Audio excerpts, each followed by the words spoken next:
My name is Christopher John. I'm a senior researcher at 우공이산 Foreign Language Institute. 안녕하십니까? 우공이산 외국어연구소 책임연구원 크리스토퍼 존입니다. 저는 오늘 우리 연구소가 이뤄놓은 그간의 연구 성과와 제가 현지에서 영어를 익혔던 경험을 종합해서 시험 성적을 높이는 것은 물론이고 실제로 말하기 영어가 쉽고 효율적으로 될 수 있는 방법에 대해서 심도 있게 설명드리고자 합니다. 본격적인 설명 전에 잠깐 제 얘기를 하겠습니다.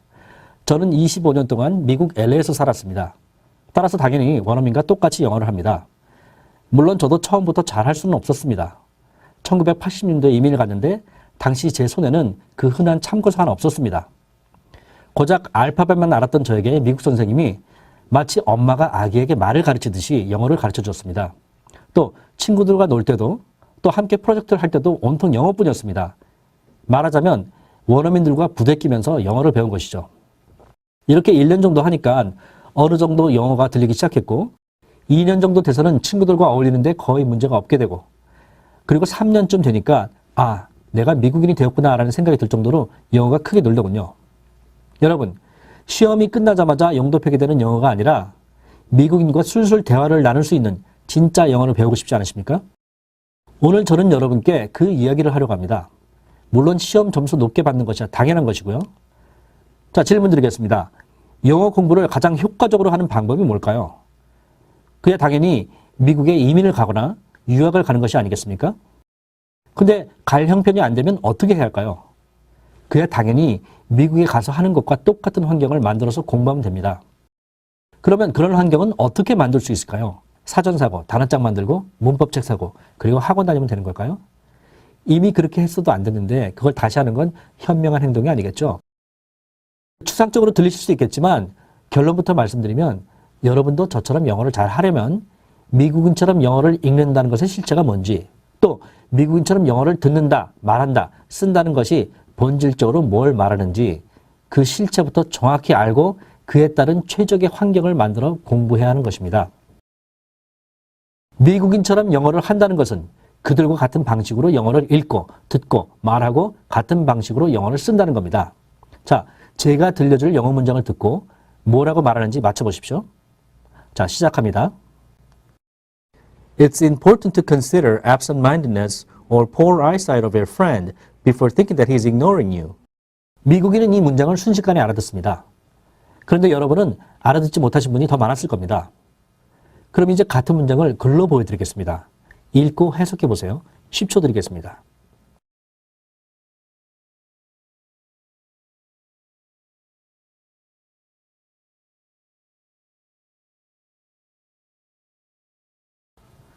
해석이 금방 되셨나요? 이 문장을 해석하시는데 시간이 얼마나 걸렸습니까?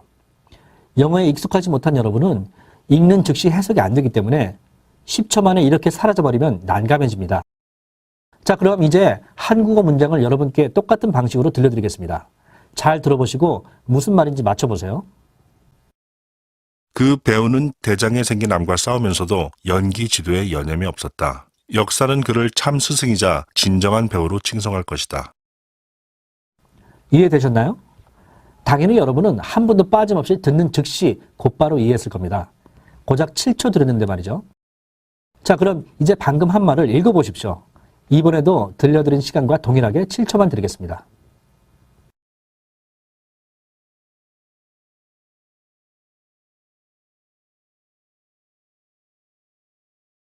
자, 읽음과 동시에 무슨 말인지 아시겠죠?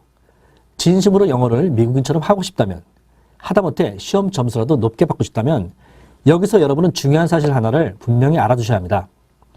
저는 여러분이 한국어를 읽고 듣는 것처럼 또 미국인이 읽고 듣는 것처럼 순식간에 이해할 수 있는데 여러분은 한국어는 되는데 영어는 안 되고 있다는 사실입니다. 즉, 여러분이 저처럼 영어를 잘하기 위해서는 미국인이 어떻게 영어를 읽는지 또 어떻게 영어를 듣는지 어떻게 영어를 말하는지를 정확히 아는 것이 필수입니다. 자, 그럼 먼저 읽는다는 것은 어떤 두뇌 작용일까요? 어떻게든 해석만 되면 그것을 읽었다라고 말할 수 있는 걸까요? 아닙니다. 읽는다는 것은 첫째, 앞에서 뒤쪽으로 순차적으로 이해하는 겁니다. 둘째, 속도가 1분당 200단어 정도는 나와야 합니다. 자, 보겠습니다. 여러분과 저는 이 한국어 문장은 이렇게 앞에서부터 뒤쪽으로 순차적으로 읽습니다. 그리고 읽는 즉시 곧바로 이해가 되기 때문에 1분당 200단어의 속도로 빠르게 이해가 된 겁니다. 또 저는 이 문장을 읽는데 한국어와 동일한 방식으로 이렇게 앞에서부터 뒤쪽으로 순차적으로 이해했습니다. 여러분과는 달리 읽음과 동시에 이해가 끝나기 때문에 1분당 200단어 정도의 속도가 나옵니다. 여기서 한 가지 짚고 넘어갈 게 있습니다. 독해와 읽기는 같은 말입니다. 독해란 읽어서 이해한다라는 뜻인데 읽는 행위 자체가 이해를 수반하기 때문에 당연히 독해와 읽기는 같은 말입니다. 그런데도 국어 시간에는 읽기라는 말을 쓰는데 반해 유독 영어 시간에는 독해라는 말을 쓰는 것이 자연스럽게 느껴집니다. 이는 여러분이 한국어는 순차적으로 쭉 읽고 이해하는 데 반해 영어는 암호를 해독하는 것처럼 이상하게 하고 있다는 거죠. 말하자면 한국어 읽기와는 뭔가 다르게 하고 있다는 것을 무의식적으로 느끼고 있기 때문에 읽기라는 말보다는 독해라는 말이 익숙해져 있는 겁니다. 그럼 이제 듣는다는 것의 실체가 뭔지도 알아볼까요? 듣기도 마찬가지입니다. 첫째, 앞에서 뒤쪽으로 순차적으로 이해하는 겁니다. 둘째, 속도가 1분당 200단어 정도로 빨라야 합니다. 물론 저는 한국어든 영어든 귀로 듣는 것과 동시에 빠르게 이해가 되기 때문에 정상적인 듣기를 하고 있습니다. 그런데 듣는다는 것은 상대가 말을 하고 나면 귀전에서 이렇게 사라져버리기 때문에 다시 돌아가서 해석하는 것이 불가능해져 버립니다. 이미 지나가 버린 내용에 대한 이해가 안 된 상태에서 귀에서 사라져 버리니까 상대가 무슨 말을 하고 있는지 머릿속이 까맣게 돼버리는 거죠. 이렇게 허둥지둥 내용 파악을 못하고 있는 사이에 상대방은 또 다음 문장을 이렇게 정신없이 쏟아냅니다. 당연히 여러분은 지나간 말들이 무슨 말인지도 모르는 상황에서 새로운 문장들이 이렇게 빠르게 들려오면 결국 듣는 것 자체를 포기해버리게 되는 겁니다. 어떤 분들은 독해 위주의 교육 때문에 영어가 안 된다고도 하는데 이미 설명드렸듯이 단 한 번도 정상적인 독해를 교육받아 본 적이 없는데 이런 상황에서 독해 위주 교육 때문에 영어가 안 된 것이라고 한다면 글쎄요, 그건 아니라고 생각합니다. 결국 미국인처럼 영어를 잘하고 싶은데 안 되는 것은 한국어는 정상적인 방법으로 읽고 듣고 말하고 쓰고 있는데 영어는 단 한 번도 그렇게 되도록 공부를 해본 적이 아직까지는 없었기 때문입니다.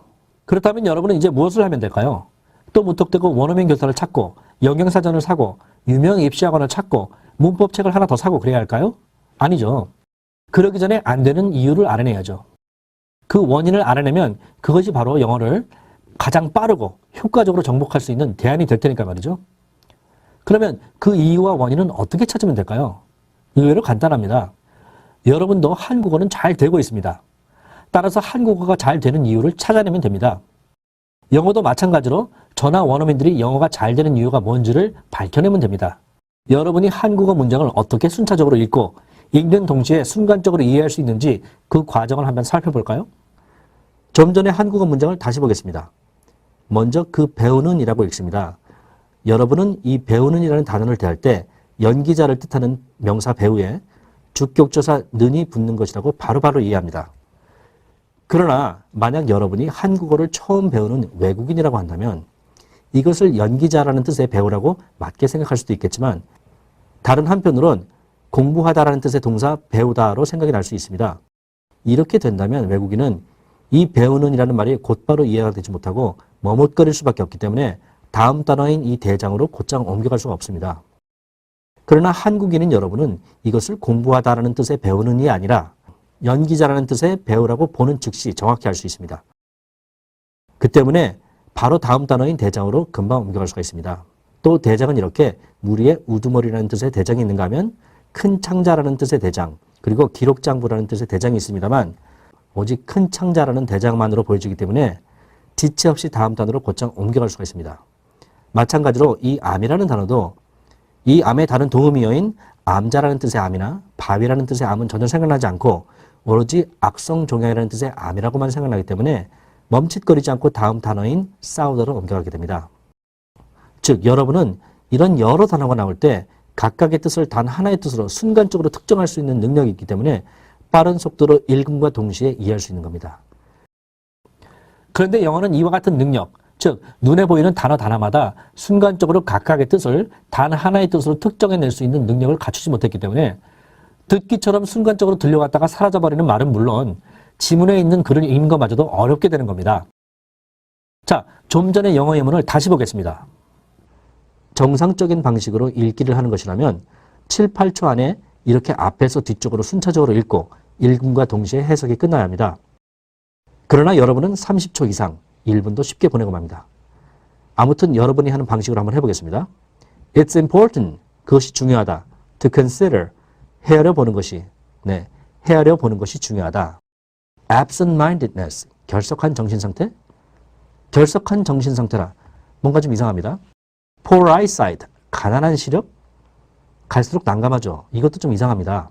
일단 정리해봅니다. 가난한 시력이나 결석한 정신상태를 헤아려 보는 것이 중요하다? 정말 무슨 말인지 모르겠네요. 이쯤 되면 한국어처럼 빠르게 읽는 것은 포기할 수밖에 없습니다. 왜냐하면 보는 즉시 그 단어의 뜻이 여러 뜻이 아닌 단 하나의 뜻으로 이해가 돼야 다음 단어로 순간적으로 넘어갈 수가 있는데 이 영어 문장에서는 absent-mindedness 그리고 poor eyesight 부분에서 그 뜻이 이상하게 다가오는 순간 머리가 멍해지면서 어쩔 줄 모르게 되기 때문입니다. Of your friend, 너의 친구의 before thinking that 이하를 생각하기 전에 he is ignoring you. 그가 너를 무시한다. 어찌어찌 끝까지 가긴 했습니다. 근데 문법적으로는 어떤 구조의 문장인지는 파악이 됐는데 중간에 해결이 안 된 이 두 개의 표현이 여전히 태클을 겁니다. 아무튼 이렇게 한국어 어순으로 나열을 해봅니다. 그가 너를 무시한다고 생각하기 전에 내 친구의 가난한 시력이나 결석한 정신상태를 헤아려보는 것이 중요하다. 네, 역시 이상합니다. 시력이 가난하다. 정신상태가 결석을 했다. 여러분은 absent를 결석하다라는 뜻으로 또 poor은 가난하다는 뜻으로 알고 있기 때문에 그대로 해석을 했는데 도무지 말이 되지 않습니다. 그래서 선생님들이 늘 강조하시는 유추해석이나 의역이라는 것을 해봅니다. 아, 시력이 가난하다는 말은 시력 상태가 안 좋다라는 말로 의역을 해보고 정신 상태가 결석했다라는 것은 정신이 멍하게 나간 상태를 말한 것인가 보다라고 의역을 해서 이렇게 최종 정리를 해봅니다. 그렇게 짜 맞춰본 결과 그가 너를 무시한다고 생각하기 전에 내 친구의 나쁜 시력이나 멍한 정신 상태를 헤아려보는 것이 중요하다라는 이 결과를 내놓게 됩니다. 물론 끝내 해결을 못한 사람도 있게 마련이고요. 이렇게 고쳐놓으니까 말이 좀 되는 것 같습니다. 근데 문제는 설령 해석이 됐다 해도 직역했다가 다시 의역을 하다 보니까 시간이 너무 많이 흘러버립니다. 그래서 시험을 볼 땐 늘 시간에 쫓기게 되고 더구나 순간적으로 들려갔다가 곧바로 사라져버리는 듣기 시험 시간에는 이미 들은 부분을 되짚어 볼 수가 없기 때문에 안타깝게도 손을 놔버릴 수가 없게 되는 겁니다. 이 문장에 쓰인 absent나 poor은 영어의 여러 동음이유 중 하나입니다. 즉 absent는 결석하다라는 뜻만이 아니라 결여된이라는 뜻으로도 또 멍한이라는 뜻으로도 쓰입니다. 또 poor도 가난하다는 뜻으로 불우하다는 뜻으로 건강이 나쁘다는 뜻으로 서툴고 어설프다는 뜻으로 또 형편없다는 뜻으로 쓰입니다. 즉 여러분들은 absent나 poor이라는 단어가 나왔을 때 absent를 보는 즉시 멍한이라는 뜻으로 생각이 나지 않고 결석한이라는 뜻을 먼저 생각한 후에 또는 그렇게 해야 한다는 강박관념을 가지고 접근한 다음에 멍한이라고 최종 해석을 합니다. 또 poor도 보는 즉시 건강이 나쁘다는 의미로 순간적으로 생각이 나야 되는데 가난하다라는 의미부터 생각이 나면서 또 의역을 해서 시력이 나쁘다라고 최종으로 해석을 합니다. 그러나 저는 보는 즉시 absent가 여러 뜻으로 쓰이는 동음 이역은 어떻건 여러 뜻 중에서 오로지 멍한이라는 뜻만 순간적으로 생각이 날 뿐 다른 뜻은 전혀 생각이 안 납니다. 그렇기 때문에 곧장 다음 단어인 mindedness로 옮겨가서 멍한 정신상태라고 순식간에 이해를 합니다. 마찬가지로 poor도 보는 즉시 여러 뜻 중에서 오직 건강 상태가 나쁘다는 뜻만 순간적으로 생각이 날 뿐 poor의 다른 뜻은 전혀 생각이 나지 않기 때문에 전혀 헷갈리지 않고 다음 단어로 곧장 넘어갈 수가 있고 빠르게 전체 문장을 알아들을 수 있습니다. 즉 여러분은 absent나 poor의 뜻을 단 하나의 정확한 뜻으로 확정하지 못하고 머뭇거리고 또 이 뜻을 알기 위해서 이리저리 왔다 갔다 하면서 시간을 허비하는 데 비해서 저나 원어민은 순간적으로 딱 하나의 정확한 뜻으로 특정할 수 있는 능력이 있기 때문에 앞에서 뒤쪽으로 순차적으로 빠르게 읽을 수가 있는 겁니다. 여러분도 저와 마찬가지로 absent-mindedness에서 absent가 결석하니다 뭐다 하는 뜻이 아니라 오로지 멍한이라는 뜻으로 읽혀졌거나 poor eyesight에서도 poor이 가난하다 뭐다 하는 다른 뜻이 아니라 오로지 상태가 나쁜이라는 뜻이 떠올랐다면 유추 해석이다 뭐다 하면서 시간 낭비를 하지 않고 단숨에 전체 내용에 대한 이해가 끝났을 겁니다. 하나만 더 보겠습니다. fair이라는 단어가 있습니다. 여러분은 이 단어의 뜻을 뭐라고 생각하십니까? 공평한이라고요? 틀린 말은 아닌 것 같네요. 그렇다고 맞는 말도 아닙니다. fair이라는 단어도 당연히 동음이어입니다.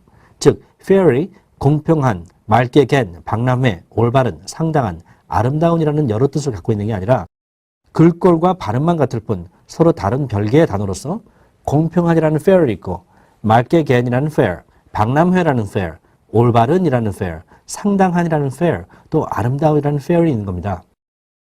혹시 이들 fair이 같은 어원에서 분할되기로 했을까요? 뭐 그럴 수도 있겠습니다만 과거에 어떤 뜻으로부터 시작해서 현재 어떤 뜻으로 분할됐다 하더라도 지금 다른 뜻으로 쓰이고 있다면 결국 이들은 서로 다른 별개의 단어입니다.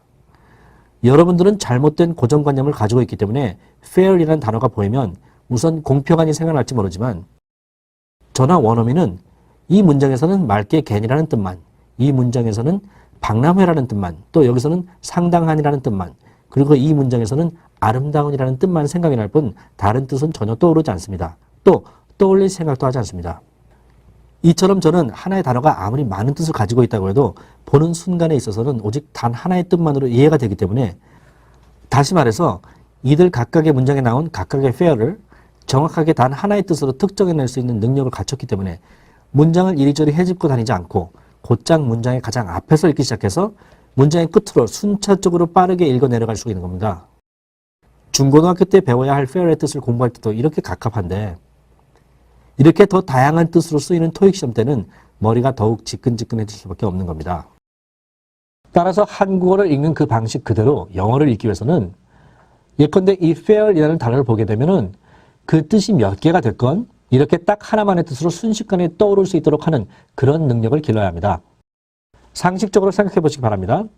이렇게 단일한 하나의 뜻만 생각나도록 공부하는 것과 그와 반대로 이렇게 먼저 fair은 이런저러한 뜻이 있다는 생각이 들고 나서 이 다음에 이들 중에서 하나를 선택하도록 학습하는 것 중 어떤 것이 읽음과 동시에 순간적으로 해석이 이루어지는데 이롭겠습니까?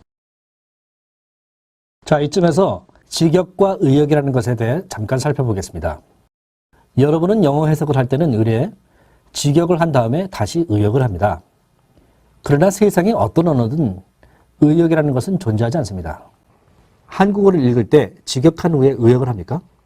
말하자면 우리 할머니께서는 평생을 고생만 하다 가셨습니다 라는 문장에서 여기서 가다는 죽다라는 뜻의 단어입니다. 이때 여러분은 go라는 뜻의 가다를 기본 뜻으로 정해놓고 die라는 뜻으로 의역을 하느냐 말입니다.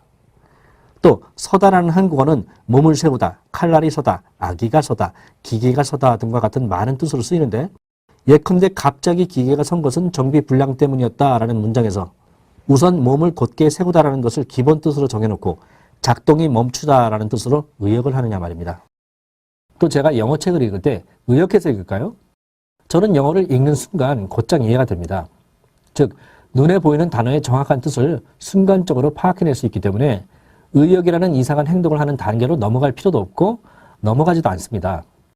결국 여러분이 한국어는 의역 없이 직역으로 끝내면서도 마치 영어라는 언어는 의역을 하는 것이 본래 당연한 것이라고 생각하는 것은 본래 영어라는 언어가 그래서가 아니라 여러분이 지금까지 학습한 방식으로는 의역 없이 직역만으로 해석을 끝낼 수 없었기 때문입니다. 따라서 여러분에게 지금 필요한 것은 무엇이겠습니까? 그렇습니다. 여러분도 한국어는 직역 후 의역이라는 과정을 거치지 않습니다. 따라서 영어도 당연히 그럴 수 있는 능력이 잠재되어 있기 때문에 영어도 그 능력을 기를 수 있는 원리와 방법을 찾아서 그대로 공부하면 되는 겁니다. 자, 이제 여러분이 영어가 안 되는 두 번째 이유를 보겠습니다. 결론부터 말씀드리면 여러분이 한국어를 빠르게 이해할 수 있는 이유는 앞으로 전개될 단어와 문법 구조가 뭘지에 대해서 미리 예상할 수 있는 능력이 있기 때문입니다. 그런데 영어는 그런 능력이 아직 없기 때문인 것이죠. 예컨대 한국말이 서투른 외국인이 이렇게 말을 걸어왔다고 합시다. 수박 찰나 먹게 과도 좀 주실래요? 이 외국인은 잘라를 찰나라고 말했고 과도를 콰더라고 잘못 발음했습니다. 그런데도 여러분 모두는 한 사람도 빠짐없이 이 외국인이 무슨 말을 하는지 잘 알아들으셨을 겁니다. 왜냐하면 듣기라는 것은 발음으로만 구별되어 이해되는 것이 아니라 그간의 언어 경험이 통합적으로 반영돼서 이해되기 때문입니다. 여러분은 이 문장에 있는 수박이라는 단어가 자르다, 먹다, 과도, 둥글다, 달다, 빨갛다 등 이와 같은 단어들과 짝을 이루어 사용된다는 사실을 이미 잘 알고 있습니다. 그렇기 때문에 설령 발음이 좀 틀리게 들려도 이 수박 뒤에 들려올 단어가 무엇인지 순간적으로 예상할 수 있는 것입니다. 말하자면 한국어 단어가 수십만 개가 있어도 이 수박 뒤에 좌절, 굴뚝, 승진, 연탄, 우산 이런 단어가 올 가능성은 희박합니다.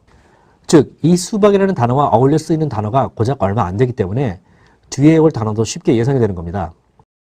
더군다나 이 문장에서 첫 마디인 수박만이 아니라 이렇게 수박 잘라 먹기까지 들려온다면 이렇게 수박이라는 단어 하나만 들려왔을 때보다 그 뒤에 따라 나올 수 있는 단어의 수가 기하급수적으로 더욱 급격히 줄어버리기 때문에 문장의 끝으로 갈수록 뒤따라올 단어가 더욱 쉽게 예상됩니다.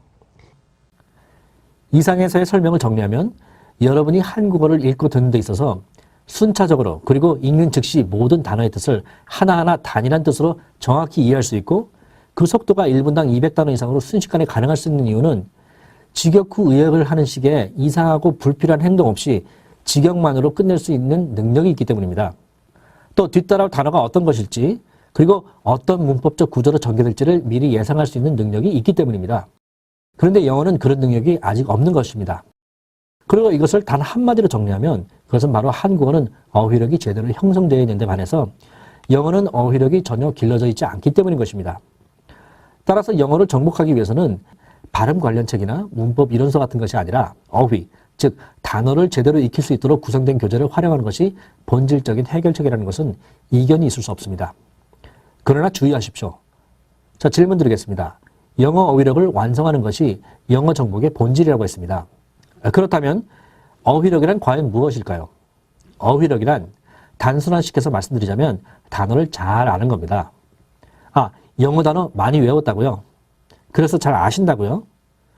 글쎄요, 여러분이 진정으로 영어 단어를 잘 알고 있을까요? 자, 여러분에게 익숙한 fine이라는 단어를 예를 들어봅시다. 이 단어의 뜻은 뭘까요?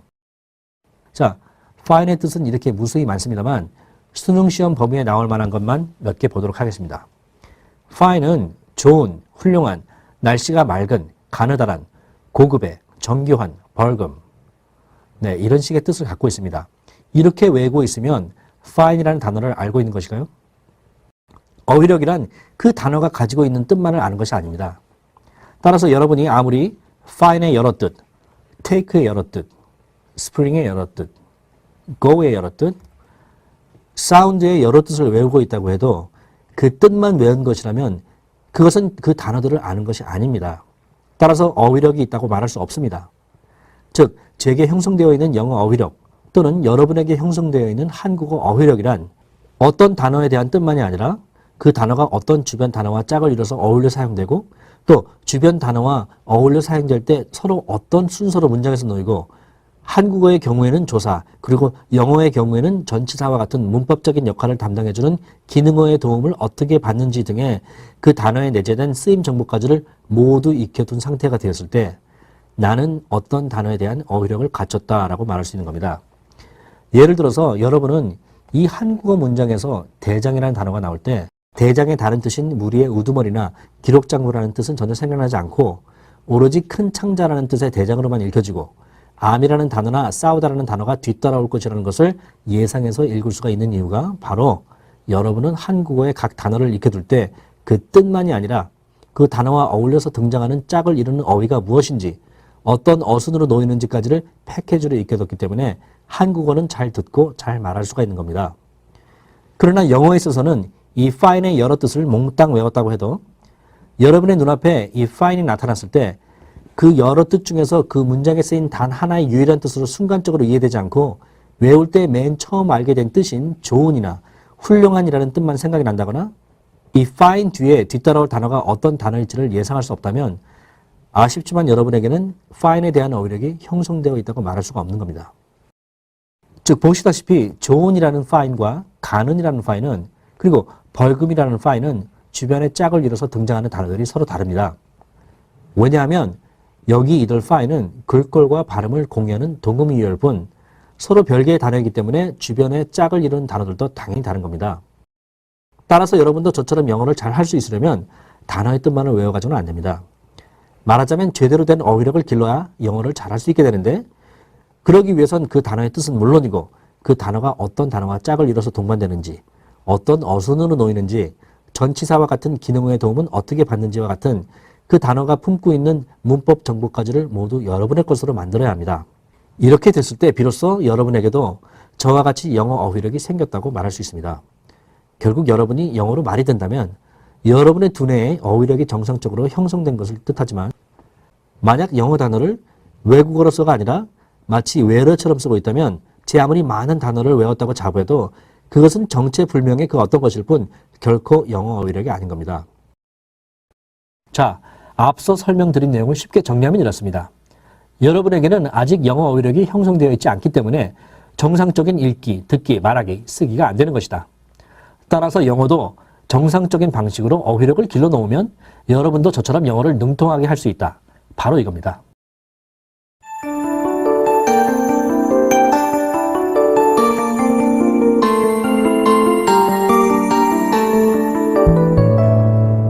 그러면 영어 어휘력은 어떻게 하면 길러질까요?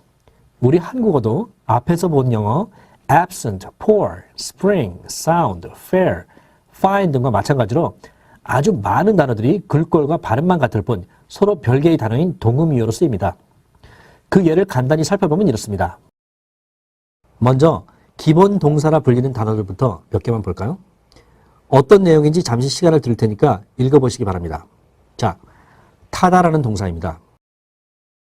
서다라는 동사입니다. 쓰다라는 동사입니다.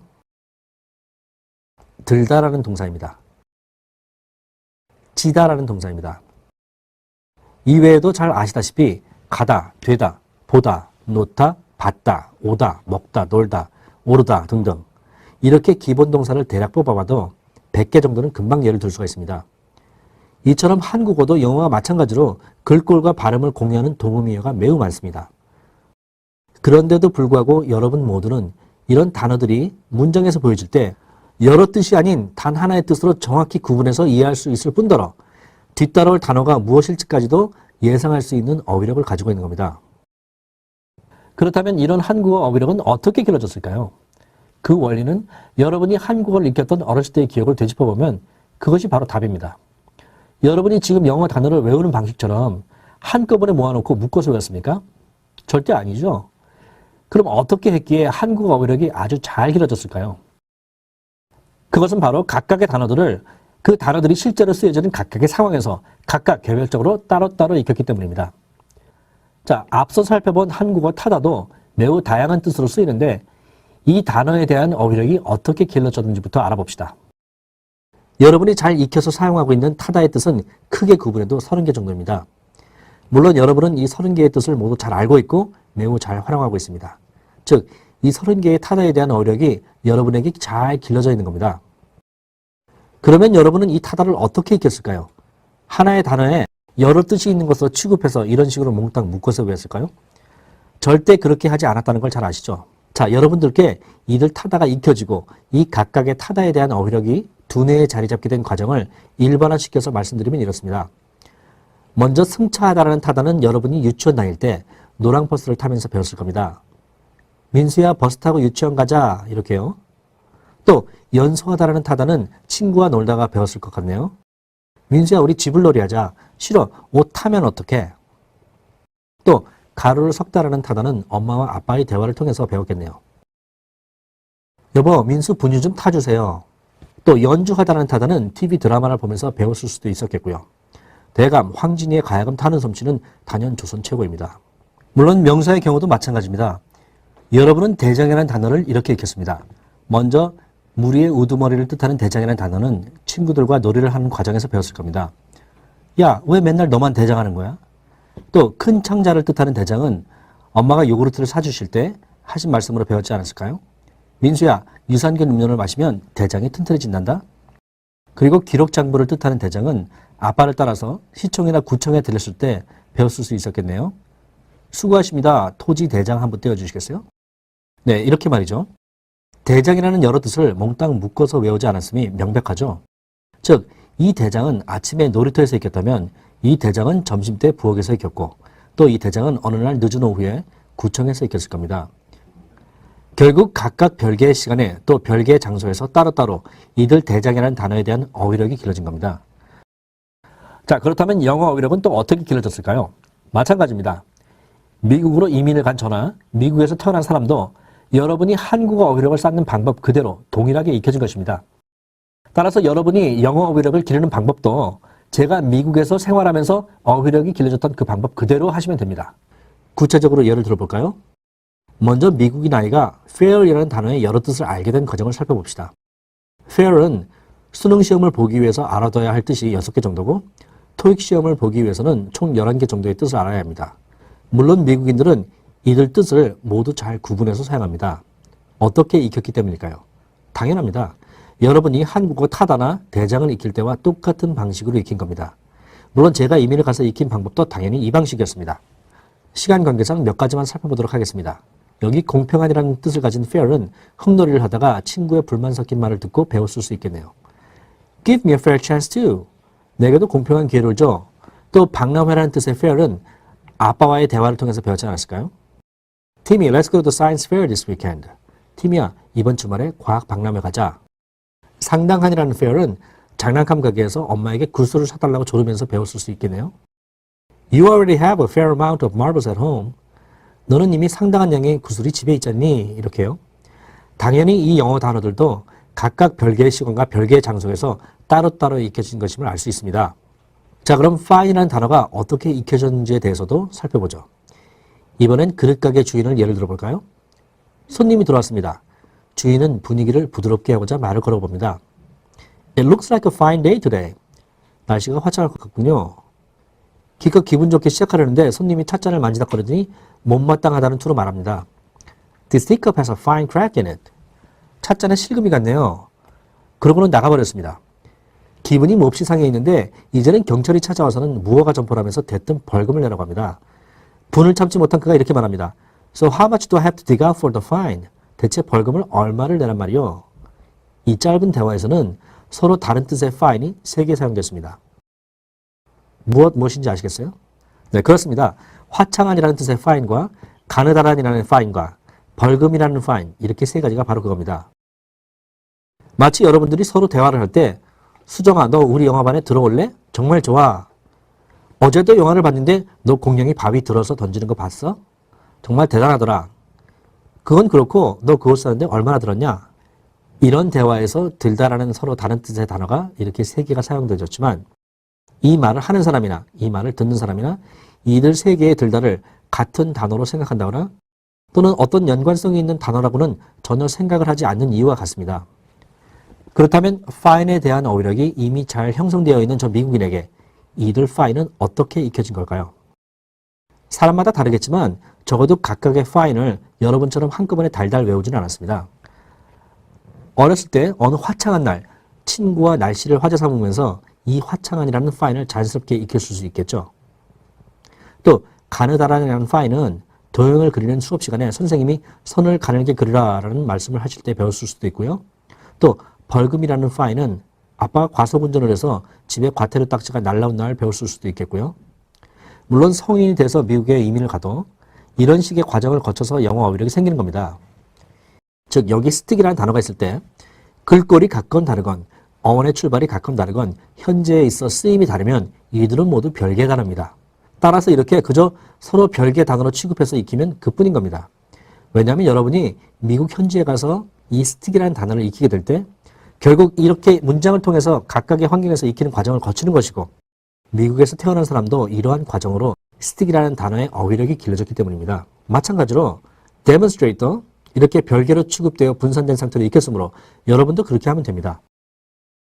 또 book도 이렇게 별개로 취급되어 분산된 상태로 익혀졌기 때문에 여러분도 그렇게 하면 되는 거고요. 즉 영어 어휘력도 한국어 어휘력과 마찬가지로 미국에서 태어나서 영어를 배우든 한국에서 태어났지만 저처럼 미국에 이민을 가서 영어를 배우든 결국 이렇게 시간과 공간을 달리한 각각의 불규칙적 상황에서 인간의 두뇌에 쉽게 자리 잡게 되는 겁니다.